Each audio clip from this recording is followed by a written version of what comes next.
Students, in this video we'll understand chapter 2 of class 8, the tsunami. So बच्चों हम इस chapter में पढ़ेंगे सुनामी क्या होता है और किन एरियाज़ में सुनामी ने हिट किया और जब इस सुनामी आई तो किस प्रकार लोगों ने सामना किया इस सुनामी का, क्या वो डरे थे या उन्होंने साहस से इस सुनामी का मुकाबला किया। जीत किसकी हुई, जीत प्रकृति की हुई या जीत इंसान के हिम्मत की हुई, ये हम इस कहानी में पढ़ते हैं। तो एंजॉय करते हैं स्टोरी को। The tsunami. A tsunami is a very large and powerful wave caused by earthquakes under the sea. Tsunami क्या होता है? समुद्रों की सतह पर कुछ भूचाल सा आता है, उसको हम सुनामी कहते हैं। समुद्र की जो सतह होती है वहाँ पे अर्थक्वेक आते हैं और उन अर्थक्वेक के आने से जो समुद्र की लहरें होती हैं वो बहुत ऊंची उफान खाती हैं। सो इस प्रकार का जब वातावरण होता है समुद्र में तो हम उसे सुनामी कहते हैं। So on 26 December 2004, a tsunami hit Thailand and parts of India, such as Andaman Nicobar Islands and Tamil Nadu coast. 26 दिसंबर 2004 की बात है। सुनामी आई थी थाईलैंड में और भारत के कुछ हिस्सों में जिसमें कि अंडमान निकोबार आइलैंड है और तमिलनाडु का कोस्टल एरिया है। Here are some stories of courage and survival. इससे रिलेटेड हम पढ़ेंगे स्टोरीज़, किस प्रकार बहादुरी से लोगों ने सुनामी का सामना किया और किस प्रकार वो अपने जीवन को बचा पाए। ये देखिए स्टूडेंट्स, किस प्रकार सुनामी आई है तो जो आसपास के तटीय क्षेत्र होते हैं, कोस्टल एरियाज़ होते हैं, वो ज़्यादा प्रभावित होते हैं। वहाँ पे ज़्यादा नाश होता है संपत्ति का, मानव जीवन का, और इस प्रकार जो समुद्र की लहरें होती हैं वो आसपास के क्षेत्र को तहस नहस करती हैं। ये सुनामी का दृश्य है। चलिए स्टोरी को समझते हैं और आनंद उठाते हैं और बहादुरी के किस्से पढ़ते हैं। These stories are from the Andaman and Nicobar archipelago. बेटे हमें जो ये वर्ड आपको नया मिला है आर्किपेलेगो, ये आपको लिखना चाहिए अपनी नोटबुक्स में और आपको ये समझना भी चाहिए। सो आर्किपेलेगो का मतलब होता है a group of islands. Islands का जो समूह होता है हम उसको आर्किपेलेगो कहते हैं। बहुत इंपॉर्टेंट वर्ड है, आपको अपने सेंटेंस के नोट्स बनाने की बिगनिंग यहीं से करनी चाहिए। राइट स्टूडेंट्स, आर्किपेलेगो मतलब a group of islands. So igneous was the manager of a cooperative society in Kachal. His wife woke up at 6 a.m. because she felt an earthquake. Ignatius carefully took his television set off its table and put it down on the ground so that it would not fall and break. Then the family rushed out of the house.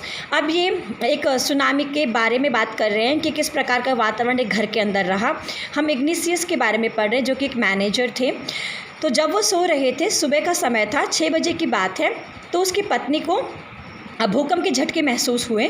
वो एकदम से उठी और उसके husband भी उठे। तो igneous ने क्या किया, सबसे पहले टेलीविज़न को टेबल से उठाया और ज़मीन पे रखा ताकि जो टेलीविज़न है वो टूटे नहीं, फूटे नहीं। और उसके बाद जो उसका परिवार है वो एकदम से घर के बाहर निकला, क्योंकि बच्चों जब सुनामी होता है या अर्थक्वेक होता है, इस प्रकार की कोई भी आपदा होती है तो आपको घर से बाहर निकल के एक मैदान वाले क्षेत्र में जाना चाहिए जहाँ पे बिल्डिंग्स ना हो, जहाँ पे बिजली की तारें ना हो। When the tremor stopped, they saw the sea rising. In the chaos and confusion, 2 of his children caught hold of his hands of their mother's father and mother's brother and rushed in the opposite direction. अब जब झटके ख़त्म हो गए उसके बाद उन्होंने देखा कि जो समुद्र है उसकी लहरें ऊंची उफान खा रही हैं, समुद्र के ऊपर ऊंची ऊंची लहरें हो रही हैं।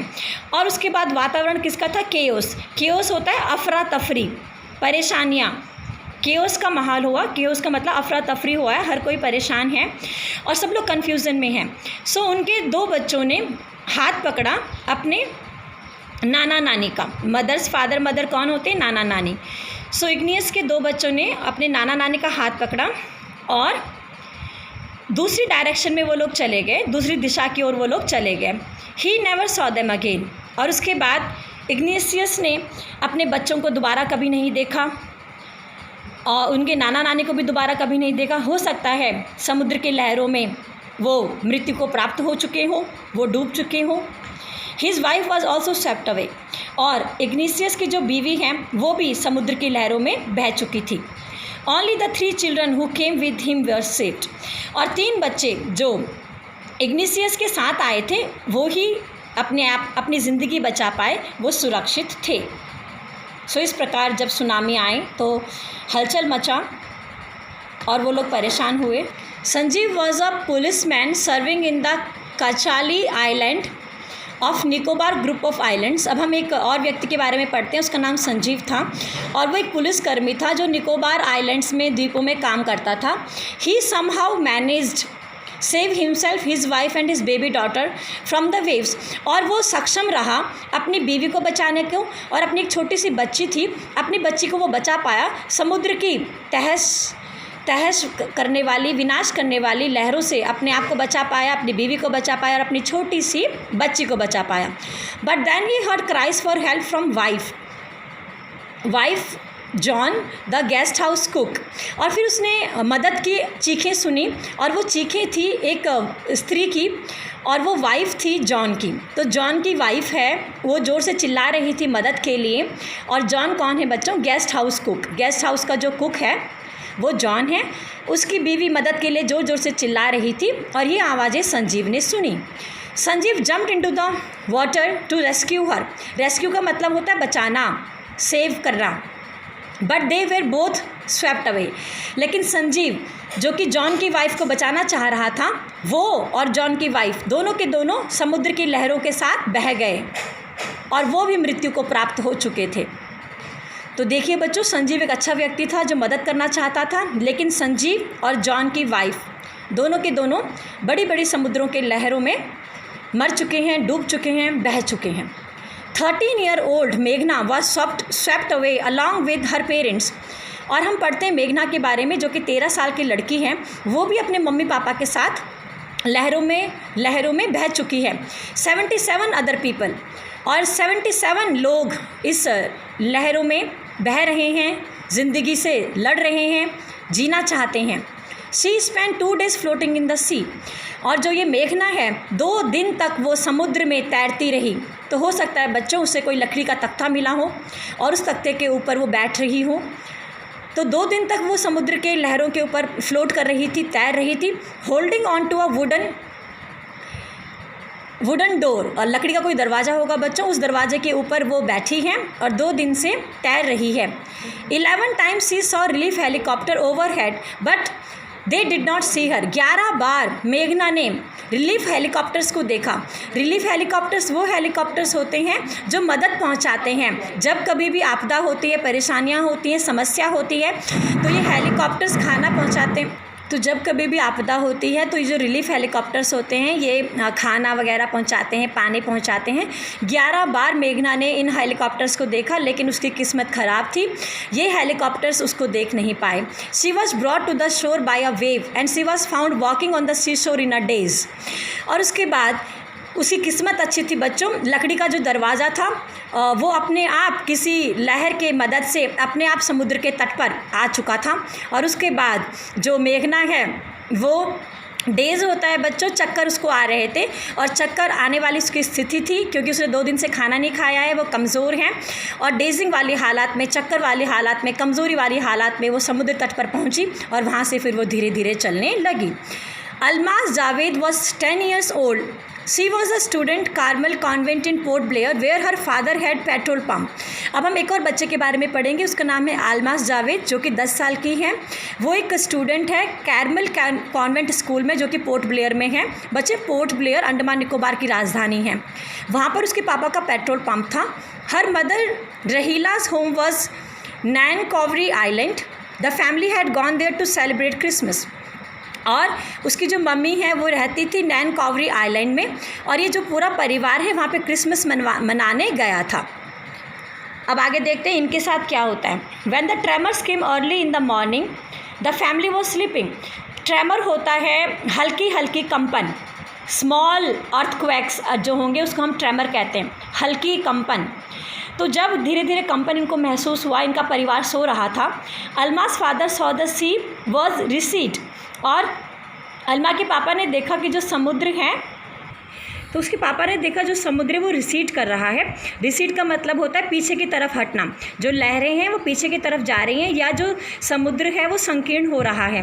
He understood that the water could come rushing back with great force, और वो ये अब समझ चुका था कि ये जो पानी पीछे की तरफ जा रहा है ये एकदम अचानक से बहुत बड़ी फोर्स के साथ वापस आएगा।